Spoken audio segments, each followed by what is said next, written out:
dapat berhentian.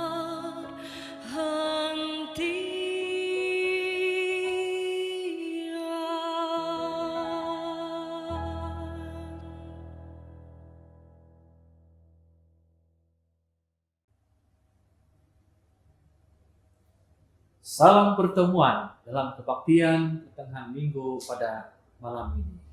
Terima kasih oleh karena Anda dapat meluangkan waktu untuk menerima berkat melalui kebaktian pada petang hari ini.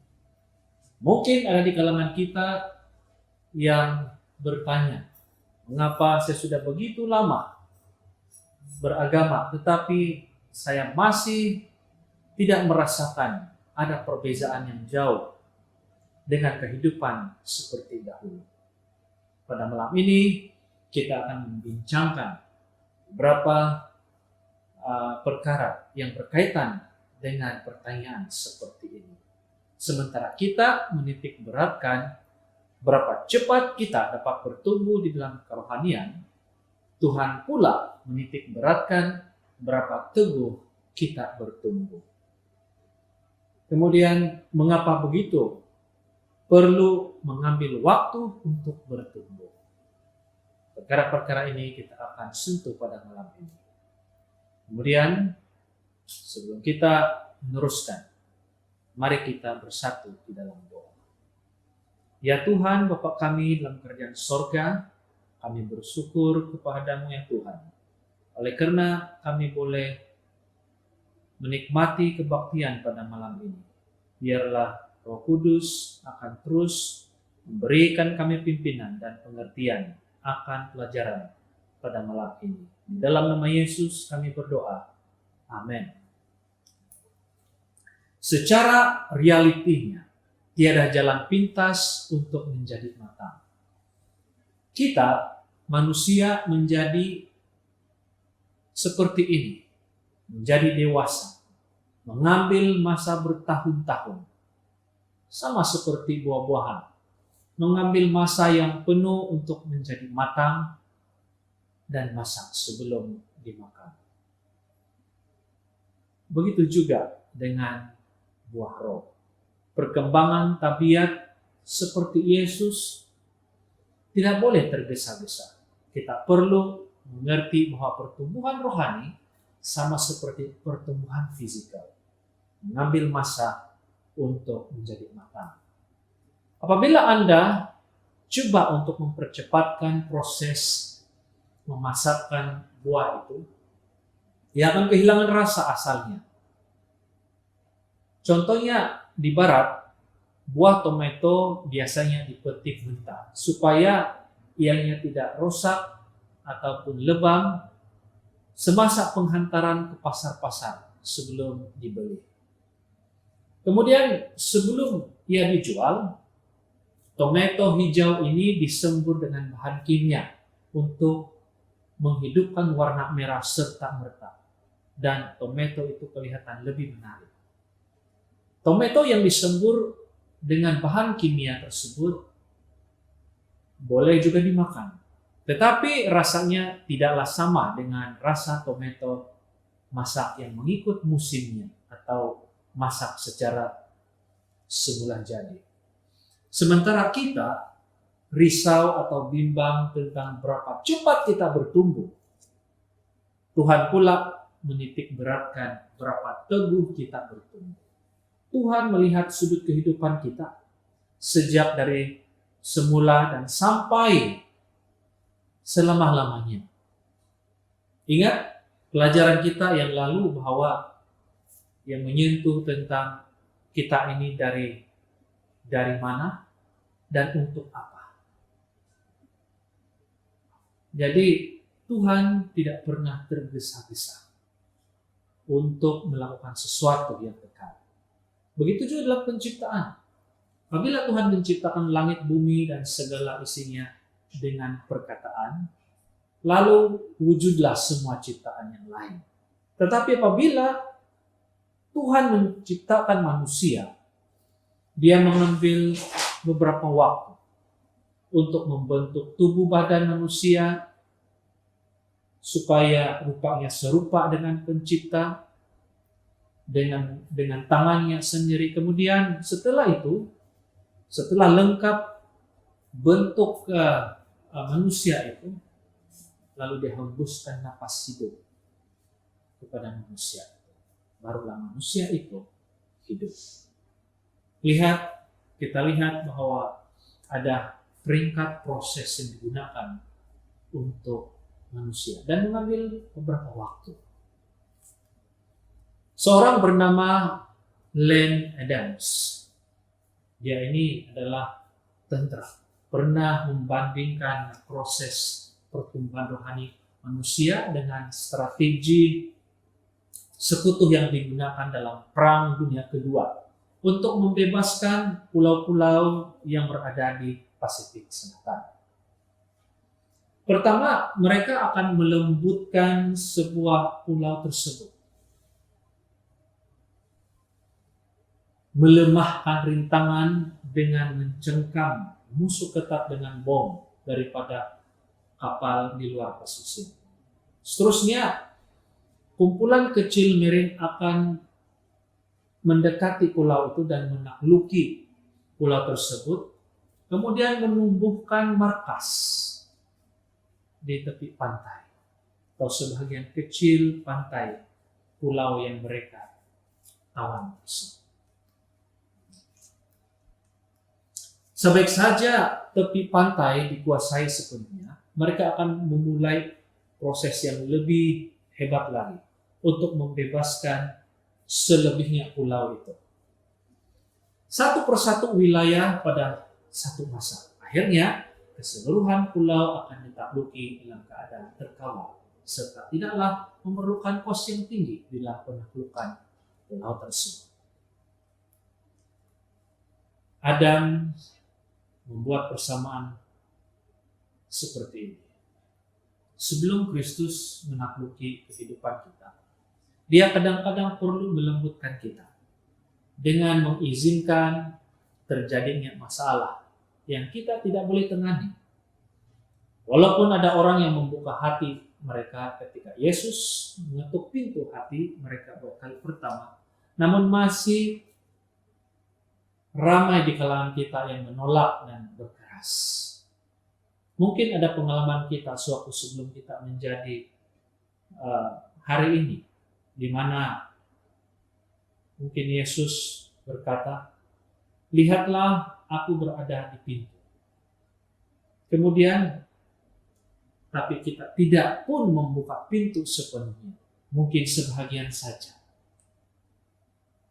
Saudara-saudari, ketahuilah bahwa sebaik saja Anda membuka diri Anda kepada Kristus, Tuhan dapat tepi pantai dalam kehidupan Anda.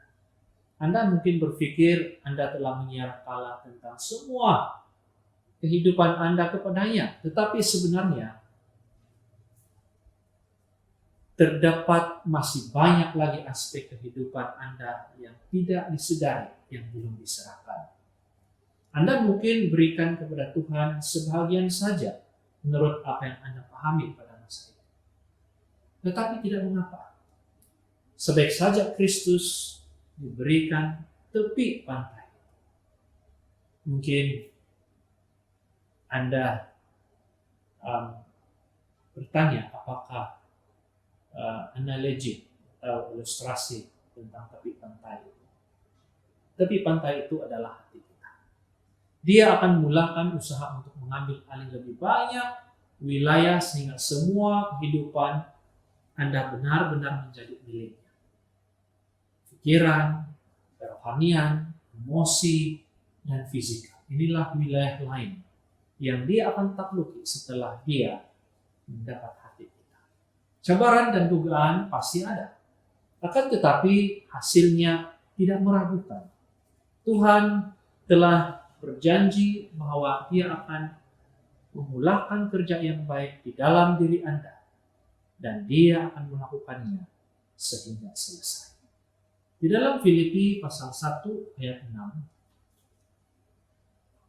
akan hal ini aku yakin sepenuhnya, yaitu Ia Tuhan yang memulai pekerjaan yang baik di antara kamu akan meneruskannya sampai pada akhirnya, pada hari Kristus Yesus. Pada zaman ini kita mementingkan kepantasan, tetapi Tuhan lebih berminat dalam hal keteguhan dan kestabilan daripada kepantasan. Kemauan kita dalam suatu perkara ialah mau pembaikan cepat, jalan pintas, supaya akan sampai dengan cepat. Apa-apa urusan dalam penyelesaian dapat dilakukan sekaligus. Semua dugaan dan ujian yang kita alami akan berlalu dengan cepat supaya kita bebas daripada semua kesakitan dan penderitaan. Ini yang kita harapkan dan terjadi. Tetapi kematangan tidak pernah terhasil hanya dari pengalaman sekali atau penyelesaian cepat saja. Tapi ianya terjadi secara pengalaman yang berulang-ulang dalam cara yang beransur-ansur. Mengapa bertumbuh itu mengambil waktu? Walaupun Tuhan boleh mengubah kita serta-merta, namun Dia memilih untuk membentuk tabiat kita secara perlahan-lahan. Pada waktu Allah memimpin umat Israel memasuki tanah perjanjian, Dia membawa mereka secara perlahan-lahan, supaya mereka tidak akan keterlaluan, serta perkara itu bukan menjadi kejutan bagi mereka. Yesus lebih senang bekerja dalam langkah-langkah berperingkat-peringkat dalam kehidupan kita. Mengapa mengambil masa yang diperlukan untuk berubah dan bertumbuh? Terdapat beberapa sebabnya. Yang pertama, kita ini adalah pelajar yang lembab. Kita ini manusia yang cepat sekali lupa. Kita perlu mengulangi pelajaran tersebut berulang-ulang kali untuk benar-benar menguasainya. Masalahnya, kita berpikir bahwa kalau kita sudah melalui pelajaran tersebut 2-3 kali, lalu kita akan katakan, saya sudah belajar tentang hal itu berulang-ulang kali lagi. Lalu kita terus tidak mempedulikannya. Tetapi kenyataannya, Tuhan tahu bahwa kita akan melupakannya dengan cepat. Itulah sebabnya salah satu hukum 10 menekankan bahwa ingatlah, sebab kita manusia mudah lupa. Sejarah umat Israel dahulu menggambarkan betapa cepatnya mereka melupakan sesuatu pelajaran yang Allah ajarkan kepada mereka, dan malangnya mereka tidak mengambil waktu yang lama untuk kembali kepada tingkah laku yang lama. Apabila Tuhan berikan mereka makanan mana, mereka meminta daging. Mereka lupa bahwa mereka berada di padang gurun. Mereka bukan lagi berada di Mesir. Oleh yang demikian, kita perlu pendedahan dan pembelajaran yang berulang-ulang. Kemudian perkara yang kedua, banyak perkara yang kita tidak ketahui bagaimana mau melepasnya. Ramai orang sekarang sangat suka dengan peralatan media sosial. Tidak kiralah apa jenis, besar atau kecil. Apatah lagi musim sekarang, PKPB. Semua orang gunakan benda-benda ini.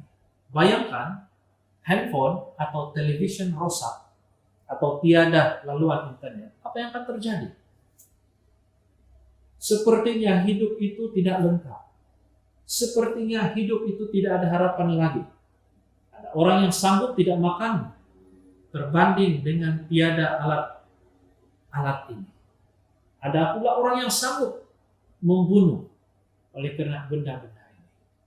Sangat sukar untuk dilepaskan, biarpun ia yang bersifat sementara, bahkan memusnahkan diri jika tidak terkawal. Sementara hal-hal yang kekal pula, di sebaliknya sangat mudah untuk dilepaskan. Apabila berada di dalam gereja atau kebaktian seperti ini sekalipun, kalau sudah melebihi 15 atau 20 menit, sudah mulai bosan dan tidak bermain. Kalau di dalam gereja, kalau sudah lewat jam 12 tengah hari, dengan mudah sahaja keluar dari gereja itu dan pulang ke rumah. Tetapi kalau masuk panggung wayang, berjam-jam duduk di sana, dan biarpun sudah habis tayangan tersebut, tapi masih belum lagi mau berdiri keluar, mengharapkan ada lagi slot pendek sinopsis tayangan tersebut. Nah, begitu mudah sekali orang mau pergi ke neraka. Sangat mudah, tetapi kalau mau pergi ke surga, itu sangat susah. Ada juga orang yang datang kepada konselor membawa masalah pribadi yang memerlukan masa bertahun-tahun untuk diperbaiki. Namun dia berkata dan datang kepada konselor tersebut, saya memerlukan perhikmatan Tuhan konselor untuk memperbetulkan saya. Tetapi saya ini hanya mempunyai 1 jam saja untuk konseling. Orang ini mengharapkan penyelesaian terjadi segera, sedangkan masalahnya sudah berakar umbi sekian lama. Kebanyakan masalah kita seperti tabiat buruk tidak berkembang hanya semalaman. Maka itulah sebabnya tidaklah masuk akal untuk mengharapkan masalah ini akan pergi dengan serta-merta. Tiada obat, tiada doa atau prinsip yang akan membatalkan serta-merta kerusakan bertahun-tahun lamanya. Ianya memerlukan kerja keras dalam hal penyingkiran dan penggantian. Alkitab menyebut ini memandang ke atas diri lama dan memakai diri baru. Di dalam Efesus pasal 4 ayat 22 hingga 24. Yaitu bahwa kamu berhubung dengan kehidupan kami yang dahulu harus menanggalkan manusia lama yang menemui kebinasaan oleh nafsunya yang menyesatkan, supaya kamu diperbaharui di dalam roh dan pikiran dan mengenakan manusia baru yang telah diciptakan menurut kehendak Allah dalam kebenaran dan kekudusan yang sesungguhnya. Secara manusiawi, semasa Anda diberi jenama baru, pada saat perubahan Anda masih diri Anda, tetapi tabiat lama itu yang perlu dikeluarkan dan diganti dengan tabiat yang baru. Saudara-saudari, pelajaran malam ini agak panjang dan kemungkinan ini akan tidak dilupakan. Maka dengan itu, sesuai dengan pelajaran ini, biarlah kita akan menyambung pelajaran ini secara beransur-ansur, secara perlahan-lahan, supaya kita sama-sama dapat menghadaminya dengan mudah.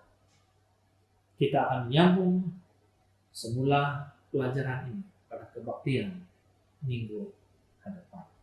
Semoga Anda terus diberkati. Mari kita bersatu di dalam doa. Bapa kami dalam kerajaan surga, kami bersyukur kepadamu oleh karena Tuhan memberitahukan perkara yang penting dalam kehidupan kami di dalam hal pertumbuhan kerohanian. Biarlah apa yang kami sudah dengar, apa yang kami sudah pahami pada malam ini, kami sudah mulai untuk mengaplikasikannya di dalam kehidupan kami. Terima kasih Tuhan sudah memberkati kami. Di dalam nama Yesus kami berdoa. Amin.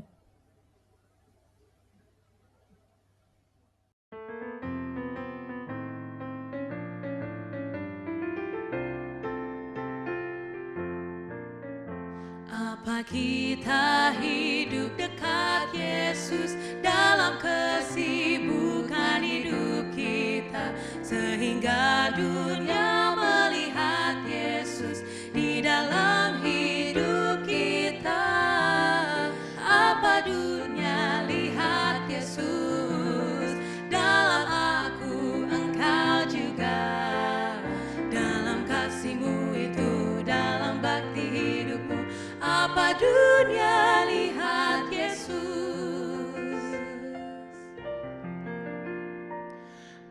Apa kita nyatakan kasih-Nya pada semua orang yang berdosa? Maukah kita menolong mereka dari binasa dosa? Apa dunia lihat Yesus dalam aku, engkau juga dalam kasih-Mu itu, dalam bakti hidupmu. Apa dunia